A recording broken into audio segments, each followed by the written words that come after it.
ಇನ್ನು ರೈತರು ನನ್ನ ಬಳಿಗೆ ಬಂದು ಭೂಮಿ ನೀಡಲ್ಲ ಅಂತ ಹೇಳಿದ್ರು. ಹಾಗಾಗಿ ನಾನು ಅವರ ಪರವಾಗಿ ನಿಂತುಕೊಂಡಿದ್ದೇನೆ ಅಂತ ಎಚ್.ಡಿ.ಕೆ ಮಾತನಾಡಿದ್ದಾರೆ. ನಾನು ಯಾವುದೇ ಪ್ರತಿಷ್ಠೆಗಾಗಿ ಪ್ರತಿಭಟನೆ ಮಾಡ್ತಿಲ್ಲ.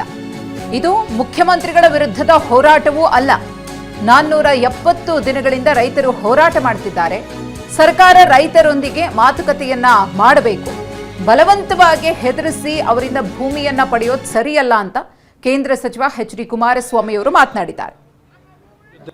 ನಾಳೆ ಈಗ ಒಂದು 4 ವರ್ಷದ ಕೆಳಗೆ ನನ್ನ ಗ್ಯಾಸ್ ಟ್ರಬಲ್ ಶುರುವಾಗಿತ್ತು. ಹೊಟ್ಟೆ ನೋವು, ಎದೆ ನೋವು, ಮಸಲ್ಸ್ ನೋವು, ತಿಳ್ಕೊಳಕ್ಕೆ 10 ಪರೀಕ್ಷೆಗಳು. ನಾನು ಅಮೃತ ಬಿಂದು ತಗೊಳಕ್ ಶುರು ಮಾಡಿದಾಗಿಂದ ಆರಾಮಾಗಿದ್ದೀನಿ. ಏನು ಸಮಯ ಕೊಟ್ಟಿದ್ದೆ, ರೈತರ ಜೊತೆಯಲ್ಲೇ ಕೂತು ಚರ್ಚೆ ಮಾಡೋಕ್ಕೆ ಹೋಗ್ತೀನಿ. ಬಂದರೆ ಅವರು ಬರ್ಬೋದು, ಹೇಳಿದ್ದೀನಿ, ರಿಕ್ವೆಸ್ಟ್ ಮಾಡಿದ್ದೀನಿ. ಬಂದರೆ ಒಳ್ಳೆಯದು. ಇದು ಸ್ಮೂತಾಗಿ ಆಗಬೇಕು. ನಿನ್ನೆಯಿಂದ ಕೆಲವರು ಒಂದು 15-20 ಜನ ಕೂರಿಸಿದ್ದಾರೆ. ಈಗ ಅವರು ಒಂದು ಕಡೆ ನಮಗೆ ಭೂಮಿ ನಾವು ಕೊಡ್ಲಿಕ್ಕೆ ತಯಾರಾಗಿದ್ದೇವೆ ಅಂತೇಳಿ ಅವರೊಂದು 20 ಜನ ಈಗೇನೋ ನೆನ್ನೆ ರಾತ್ರಿಯಿಂದ ಟೆಂಟ್ ಹಾಕೊಂಡವ್ರೀಗ ಅದ್ರ ಎದುರುಗಡೆನೆ. ಅದು ನನಗೆ ಗೊತ್ತಾಗ್ತದೆಲ್ಲ, ಅರ್ಥ ಆಗ್ತದೆ. ಇನ್ನು ಯಾವ ಕಾರಣಕ್ಕೋಸ್ಕರ ಇವೆಲ್ಲ ಒಳಗಡೆ ನಡೀತಿದೆ, ಅದರ ಬ್ಯಾಕ್ಗ್ರೌಂಡ್ ಏನು ಎಲ್ಲ ನಾನು ಅರ್ಥ ಮಾಡ್ಕೊಂಡಿದ್ದೀನಿ. ಇಲ್ಲಿ ನನ್ನ ಪ್ರಶ್ನೆ, ಇಲ್ಲಿ ಶಿವಕುಮಾರ್ ಅವರ ಈ ರಾಜ್ಯದ ಮುಖ್ಯಮಂತ್ರಿಗಳ ವಿರುದ್ಧ ನನ್ನ ಹೋರಾಟ ಅಲ್ಲ. ಇಲ್ಲಿ ರೈತರು ಒಂದು ಬಾರಿ ನನ್ನ ಹತ್ರ ಬಂದು ರಿಕ್ವೆಸ್ಟ್ ಏನು ಮಾಡಿದ್ರು, ಈಗ ಒಂದು 7 ತಿಂಗಳಿದ್ದೆ. ಅದರ ಆಧಾರದ ಮೇಲೆ ರೈತರು ನಾವು ಭೂಮಿ ಕೊಡ್ಲಿಕ್ಕೆ ತಯಾರಾಗಿಲ್ಲ ಅನ್ನೋದು ಮೆಜಾರಿಟಿ ಒಪಿನಿಯನ್ ಏನಿದೆ. ಅವರ ಹೋರಾಟ 450-470 ದಿವಸ ಆಗೋಗಿದೆ. ಅವರ ಒಂದು ಅಹವಾಲಿಗೋಸ್ಕರವಾಗಿ ನಾನು ಇದಕ್ಕೆ ಇಂಟರ್ಫಿಯರ್ ಆಗಿದ್ದೀನಿ. ನಾನು ಪರವೂ ಇಲ್ಲ, ವಿರೋಧವೂ ಇಲ್ಲ, ರೈತರ ಪರವಾಗಿದ್ದೀನಿ. ರೈತರು ಕೊಡ್ಲಿಕ್ಕೆ ತಯಾರಾಗಿಲ್ಲ ಅನ್ನೋದು ಮೆಜಾರಿಟಿ ಒಪಿನಿಯನ್ನು. ಅದರಿಂದ ಇದರಲ್ಲಿ ಪ್ರತಿಷ್ಠೆ ಇಲ್ಲ ಅನ್ನೋದು ನಾನು ಪದೇ ಪದೇ ಹೇಳ್ತಾ ಇದ್ದೀನಿ. ಈಗ ರೈತರೆಲ್ಲ ಒಪ್ಕೊಂಡ್ರೆ ನಂದೇನು ಅಬ್ಜೆಕ್ಷನ್ ಇಲ್ಲ, ಧಾರಾಳವಾಗಿ ಮಾಡ್ಕೊಳ್ಳಿ. ಆದರೆ ಬಲವಂತ ಮಾಡಿ ರೈತರುಗಳನ್ನು ಬೇರೆ ಬೇರೆ ರೀತಿ ನೀವು ಅವ್ರನ್ನ ಎದುರಿಸ್ತಕ್ಕಂಥದ್ದಕ್ಕೆ ಹೋದ್ರೆ ಉಪಯೋಗ ಬರೋದಿಲ್ಲ. ಪ್ರೀತಿಯಿಂದ ಮಾಡಬೇಕು ಕೆಲಸ, ಏನೇ ಮಾಡಿದ್ರು ಪ್ರೀತಿಯಿಂದ ಮಾಡಬೇಕಾಗ್ತದೆ. ವಿರೋಧ ಇದ್ದಾಗ ಯಾತಕ್ಕೆ ಆಟ? ಇದು ನನ್ನ ಪ್ರಶ್ನೆ. ಇನ್ನು ಮತ್ತೊಂದು ಕಡೆ ಸಿಎಂಗೆ ಚರ್ಚೆಗೆ ಬನ್ನಿ ಅಂತ ಪತ್ರ ಬರೆದಿದ್ದೇನೆ. ಡಿ.ಕೆ. ಶಿವಕುಮಾರ್ ಇನ್ನೂ ಏನೂ ಉತ್ತರ ಕೊಟ್ಟಿಲ್ಲ. ಬೆಂಗಳೂರಿನಲ್ಲಿ ಎಚ್.ಡಿ. ಕುಮಾರಸ್ವಾಮಿ ಹೇಳಿಕೆ ನೀಡಿದ್ದಾರೆ. ನಾಳೆ ಮಧ್ಯಾಹ್ನದವರೆಗೆ ಬೈರಮಂಗಲದಲ್ಲಿ ಕಾಯ್ತೇನೆ, ಅವರೂ ಬಂದ್ರೆ ಒಳ್ಳೆಯದು ಅಂತ ಕುಮಾರಸ್ವಾಮಿ ಬಹಿರಂಗವಾಗಿ ಚರ್ಚೆಗೆ ಆಹ್ವಾನವನ್ನು ನೀಡಿದ್ದಾರೆ. ಬಲವಂತವಾಗಿ ರೈತರನ್ನ ಬೆದರಿಸಿದ್ರೆ ಸರಿ ಇರಲ್ಲ. ಸರ್ಕಾರಕ್ಕೆ ಕೇಂದ್ರ ಸಚಿವ ಕುಮಾರಸ್ವಾಮಿ ಎಚ್ಚರಿಕೆ ನೀಡಿದ್ದಾರೆ. ಈ ಬಹಿರಂಗ ಚರ್ಚೆ ಆಹ್ವಾನಗಳು ಈಗಾಗಲೇ ಸಾಕಷ್ಟು ದಿನಗಳಿಂದ ನಡೀತಾ ಇದ್ದಾರೆ. ಈಗ ನಾನು ನಾಳೆ ಬೈರಮಂಗಲಕ್ಕೆ ಬರ್ತಾ ಇದ್ದೀನಿ, ಮುಖ್ಯಮಂತ್ರಿಗಳು ಬರೋದಿದ್ರೆ ಬರಲಿ, ಅಲ್ಲೇ ಚರ್ಚೆ ಮಾಡೋಣ, ಪತ್ರ ಕೂಡ ಬರೆದಿದ್ದೀನಿ ಅವರಿಗೆ ಅಂತ ಕುಮಾರಸ್ವಾಮಿ ಹೇಳಿರುವಂಥದ್ದು. ಈಗ ನಾನು ರೈತರಿಗೆ ಬೆಂಬಲ ಕೊಡಲಿಕ್ಕೆ, ಅವ್ರ ಹೋರಾಟಕ್ಕೆ ಅವರೇನು ನನ್ನಿಂದ ನಿರೀಕ್ಷೆ ಮಾಡ್ತಾರೆ ಹೋಗ್ತಿದ್ದೀನಿ. ಅಲ್ಲೇನಾಗಲ್ಲ, ಕೋರ್ಟ್ನಲ್ಲಿ ನ್ಯಾಯಾಲಯದ ಮುಂದೆ ಇಲ್ಲಿ ಆಗಿರತಕ್ಕಂಥ ಏನು ಒಂದು ಇವರೇ ತಂದಂಥ ಕಾನೂನು 2013ರಲ್ಲಿ ಇದೆ UPA ಸರ್ಕಾರದಲ್ಲಿ. ಆ ಕಾನೂನನ್ನು ಮೀರಿ ಇವರೇ ಈಗ ಮಾಡಲಿಕ್ಕೆ ಹೊರಟಿದ್ದಾರೆ. ಕಾನೂನು ವ್ಯಾಪ್ತಿ ಒಳಗೆ ಆ ರೈತರ ಪರವಾಗಿ ಏನು ಹೋರಾಟ ಮಾಡಬೇಕು, ಅದಕ್ಕೂ ಸಿದ್ಧತೆ ಮಾಡಬೇಕಲ್ಲ. ಇಲ್ಲಿ ಸಾಂಕೇತಿಕವಾಗಿ ಧರಣಿ ಮಾಡ್ಕೊಂಡು ಏನು ಕೂತಿದ್ದಾರೆ 470 ದಿವಸದಿಂದ, ಒಂದು ಅವರಿಗೆ ಬೆಂಬಲ ಕೊಡ್ಲಿಕ್ಕೆ ಹೋಗ್ತಿದ್ದೀನಿ ಅಷ್ಟೇ. ನಾಳೆ ಅವ್ರ ಜೊತೆ ಚರ್ಚೆ ಮಾಡ್ಕೊಂಬರ್ತೀನಿ.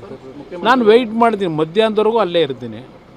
ಬಂದು ಅವ್ರು ಕೂತ್ಕೊಂಡು ಸುಗಮವಾಗಿ ಮಾಡ್ಕೊಂಡ್ರೆ ನಂದೇನು ಅಬ್ಜೆಕ್ಷನ್ ಇಲ್ಲ. ರೈತರೆಲ್ಲ ಒಪ್ಕೊಳ್ಳೋದಾದ್ರೆ ನಾಳೆ ಗಲಾಟೆ ಮಾಡೋಕೆ ಹೋಗ್ತಾ ಇದ್ದೀವಿ. ಅಲ್ಲಿ ಗಲಾಟೆ ಮಾಡ್ಸೋಕೆ ಕೊಟ್ಟಿರೋದು ಅವರಿಗೆ 144 ಸೆಕ್ಷನ್ ಹಾಕೋದಕ್ಕೆ ನನ್ನ ಅಭಿಪ್ರಾಯದಲ್ಲಿ. ಯಾಕೆಂದರೆ ನಿನ್ನೆ ಒಂದು 20 ಜನ ಕೂರಿಸ್ಕೊಂಡು ಅವ್ರೀಗ ಅಲ್ಲಿ ಇಷ್ಟೆಲ್ಲ ಬೆಳವಣಿಗೆ ಆಗಿ ಅವ್ರು ಇಲ್ಲಿವರೆಗೆ ಕೊಟ್ಟಿರ್ತಕ್ಕಂಥ ಕಾಂಪನ್ಸೇಷನ್ ಎಷ್ಟು ಜನಕ್ಕೆ ಕೊಟ್ಟವ್ರೆ? 19 ಕೋಟಿ ಕೊಟ್ಟಿದ್ದೀವಿ ಅಂತ ಹೇಳ್ತಾರೆ. 20,000 ಕೋಟಿ ಪ್ರಾಜೆಕ್ಟಿಗೆ ಇನ್ನೂ 19 ಕೋಟಿ ಎಷ್ಟು ದಿವಸದಿಂದ ಬಲವಂತವಾಗಿ ಕೊಟ್ಕೊಂಡು ಹೊರಟವ್ರೆ. ಕೆಲವು ಪಾಪ ಕೊಟ್ಟಿರ್ಬೋದು, ಇಲ್ಲ ಅಂತ ಹೇಳಲ್ಲ. ಯಾಕೆ ಅಂದರೆ ಅಲ್ಲಿ ಕೊನೆ ಹಂತದಲ್ಲಿ ಕೆಲವು ಹಳ್ಳಿನಲ್ಲಿ ಎಷ್ಟೇ ಏನೇ ಆದರೂ ಬೆಳೆ ಬೆಳೀಲಿಕ್ಕೆ ಸಾಧ್ಯ ಇಲ್ಲ ಅನ್ನೋದು ಗೊತ್ತು ನನಗೆ. ಅದು ಸಣ್ಣ ಪ್ರಮಾಣದಲ್ಲಿದೆ, ಅಂಥವ್ರು ಕೊಟ್ಕೊಂಡಿರ್ಬೋದು, ನಾನು ಇಲ್ಲ ಅಂತ ಹೇಳಲ್ಲ. ಯಾಕೆಂದರೆ ಅವ್ರಿಗೆ ಯಾವುದೂ ಬೆಳೆ ಬೆಳೀಲಿಕ್ಕೂ ಆಗೋದಿಲ್ಲ. ಒಂದು 20 ವರ್ಷದೆಲ್ಲ ನೀರು ಹರಿತದಲ್ಲಿ ಅಲ್ಲಿ ರೊಚ್ಚಿನ ಒಂದು ಇದು ಬೆಳೆದಿರ್ತಕ್ಕಂಥ ಇನ್ನಲ್ಲಿ ಆಗೋದಿಲ್ಲ ಅನ್ನೋದು ಗೊತ್ತು. ಹಾಗಂತೇಳಿ ಎಲ್ಲರ ಮೇಲೂ ಗದಾಪ್ರಾಯ ಮಾಡೋದ್ರಾಗುತ್ತಾ? ಜನ ಒಪ್ಕೊಂಡು ಕೊಟ್ಟರೆ ನಂದೇನು ಅಬ್ಜೆಕ್ಷನ್ನು? ಪ್ರೋಗ್ರಾಮ್ ಮಾಡಿ ನಾನೊಬ್ಬ ರಾಜ್ಯದ ಮುಖ್ಯಮಂತ್ರಿಯಾಗಿ ಕೆಲಸ ಮಾಡೋದವನಿಗೆ ಇಲ್ಲಿ ರಾಜಕೀಯಕ್ಕೋಸ್ಕರವಾಗಿ ಅಭಿವೃದ್ಧಿ ತಡಿಬೇಕು ಅಂತ ಹೇಳ್ತೀನ? ಬೆಂಗಳೂರು ನಗರದಲ್ಲಿ ಇಷ್ಟೆಲ್ಲ ಅನಾಹುತಗಳಾಗ್ತಾಯಿದೆ. ಇಷ್ಟೆಲ್ಲ ಇದ್ದು ಇಲ್ಲಿ ನೀವು ಸರಿಪಡಿಸ್ಲಿಕ್ಕೆ ಹೋಗಿದೆ, ಮತ್ತು ಇನ್ನೊಂದು ನಗರ ಸೃಷ್ಟಿ ಮಾಡ್ತೀವಿ ಅಂತ ಹೋದರೆ ನಗಲ್ವ ಯಾರಾದ್ರೂ ಇದೇ ಇರತಕ್ಕಂಥದ್ದು. ಬೈರಮಂಗಲಕ್ಕೆ ಬಂದರೆ ಲಾ ಆ್ಯಂಡ್ ಆರ್ಡರ್ ಪ್ರಾಬ್ಲಮ್ ಆಗುತ್ತೆ, ವಿಧಾನಸೌಧದಲ್ಲಿ ಮಾತಾಡಿದ್ರೆ ಏನು ತಪ್ಪು? ನೋಡಿ, ಅದು ಆಗಿದ್ರೆ ಎಲ್ಲ ರೈತರನ್ನೆಲ್ಲ ಅಲ್ಲಿಗೆ ಕರೆಸ್ಕೊಳ್ಳಿ. ಈಗ ನಾನು ಈ ರಾಜ್ಯದಲ್ಲಿ 2006-7 ಇದು ಹೇಳ್ತಾರಲ್ಲ, ಆ ಸಂದರ್ಭದಲ್ಲಿ 3 ಮೀಟಿಂಗ್ನ ಕೃಷ್ಣ ಕಚೇರಿನಲ್ಲಿ ಆ ರೈತರುಗಳು ಯಾರು ವಿರೋಧ ಮಾಡ್ತಾ ಇದ್ದಾರೆ ಅಂತಕ್ಕಂಥದ್ದು ಒಂದು ಆ ಟೈಮ್ನಲ್ಲಿ ನಡೀತಾ ಇತ್ತು. ಎಲ್ರಿಗೂ ಮುಕ್ತವಾಗಿ ಅವಕಾಶ ಕೊಟ್ಟು 500-600 ಜನ ಕರೆಸಿ ಕೃಷ್ಣ ಕಚೇರಿ ಒಳಗೆ ಮೀಟಿಂಗ್ ಮಾಡಿದ್ದೀನಿ. 3 ಬಾರಿ ಮೀಟಿಂಗ್ ಮಾಡಿದ್ದೀನಿ ರೈತರ ಹತ್ರ, ಅವ್ರಿಗೆಲ್ಲ ಎಕ್ಸ್ಪ್ಲೈನ್ ಮಾಡಿದ್ದೀನಿ. ನಾನು ಆ ರೀತಿ ನಡ್ಕೊಂಡೆ. ತರಾತುರಿಲಿ ನಾವೇನು ಮಾಡಲಿಕ್ಕೂ ಹೋಗಲಿಲ್ಲ.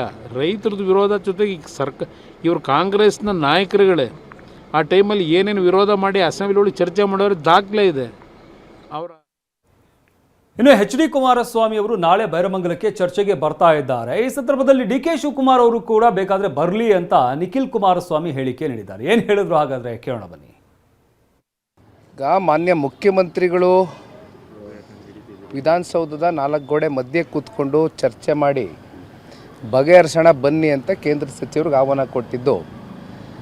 ತದನಂತರ ಅಲ್ಲಿಂದ ಕೇಂದ್ರ ಸಚಿವರು ಸನ್ಮಾನ್ಯ ಕುಮಾರಣ್ಣವರು ಕೂಡ ಒಂದು ಪತ್ರ ಬರೆದು ರೈತರ ಸಮ್ಮುಖದಲ್ಲೇ, ಯಾಕಂದರೆ ನಾವು 4 ಗೋಡೆ ಮಧ್ಯೆ ಕೂತ್ಕೊಂಡು ಏನೇ ಚರ್ಚೆ ಮಾಡಿದ್ರು ಇದು ಇತ್ಯರ್ಥ ಆಗ್ತಕ್ಕಂಥ ವಿಚಾರ ಅಲ್ಲ. ಇಲ್ಲಿ ಆತಂಕ, ಗೊಂದಲ ಇವೆಲ್ಲ ಸೃಷ್ಟಿಯಾಗಿರ್ತಕ್ಕಂಥದ್ದು ರೈತರ ಮಧ್ಯೆ. ಹಾಗಾಗಿ ರೈತರ ಮಧ್ಯೆನೇ ಕೂತ್ಕೊಂಡು ಇದನ್ನು ಬಗೆಹರಿಸಿದ್ರೆ ಉತ್ತಮ ಅಂತಕ್ಕಂಥದ್ದು ಸನ್ಮಾನ್ಯ ಕುಮಾರಣ್ಣವರ ಆಲೋಚನೆ ಏನಾಗಿತ್ತು, ಅದ್ರ ಪ್ರಕಾರವಾಗಿ ಪತ್ರ ಬರೆದಿದ್ದಾರೆ. ಆದರೆ ಇಲ್ಲಿವರೆಗೂ ರಿಪ್ಲೈ ಬರಲಿಲ್ಲ. ಬಹುಶಃ ಅವರು ಮುಖ್ಯಮಂತ್ರಿಗಳು ಬ್ಯುಸಿ ಇರ್ತಾರೆ. ಹಾಗಾಗಿ ಸನ್ಮಾನ್ಯ ಕುಮಾರಣ್ಣವರು ರೈತರ ಪರವಾದಂಥ ಕಮಿಟ್ಮೆಂಟ್ ಇರ್ತಕ್ಕಂಥ ವ್ಯಕ್ತಿ. ಆ ನಿಟ್ಟಿನಲ್ಲಿ 27ನೇ ತಾರೀಕು ಅಂದರೆ ನಾಳೆ ಬೈರಮಂಗಲ ಸರ್ಕಲ್ನಲ್ಲಿ ಸನ್ಮಾನ್ಯ ಕುಮಾರಣ್ಣವರು ರೈತರ ಜೊತೆಲ್ಲ ಕೂರ್ತಾರೆ.